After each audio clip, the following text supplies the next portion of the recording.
jūsų ekranuose Telšių miestas ir sveikinamės su jumis iš šio Žemaitijos krašto ir turime lyderių dvikovą, galima ir taip išsireikšti.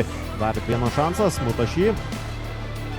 Makulevičius žaidžia baudos aikštelėje, jo perdamas smūgis galva 1-0. Liuantalis muša įvartį ir Vilniaus Žalgiris išsiveržia į priekį.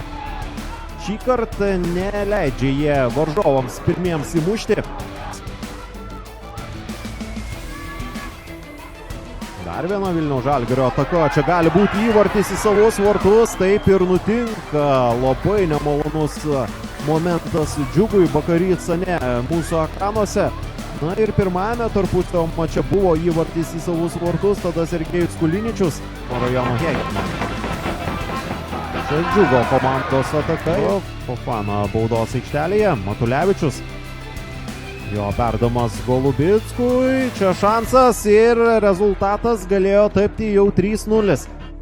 Mušė įvartį Liuantalis, čia buvo Pesų, dar vienas šansas, Adama Fofana ir rezultatas prieš pertrauką tampa 3-0.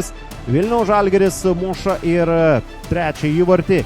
Ir jeigu praėjusiame mače Džiugas per kėlinį mušė 3 į Šiaulių vartus, tai dabar gauna tokį patį įvarčių kiekį. Dabar Žalgirio ataka, Verbickas, puikus šansas jam, skersinis. Gerą situaciją turėjo Verbickas. Ir dabar jau Džiugo atsakymas. Bagužas. Dabar jo atsakymas visai netoli skersinio. Leandro Fernandešas, Golubickas, nuošalės nėra, rezultatas tampa 4-0. Dar žvilgteli Paulius Golubickas atgal. Žvilgteliau ir aš.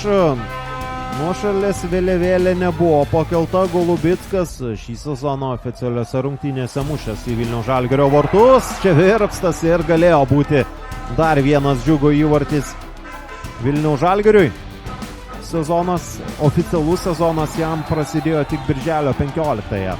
Čia turėsime geltono kortelę, Leandro Fernandešas. Bakarycane.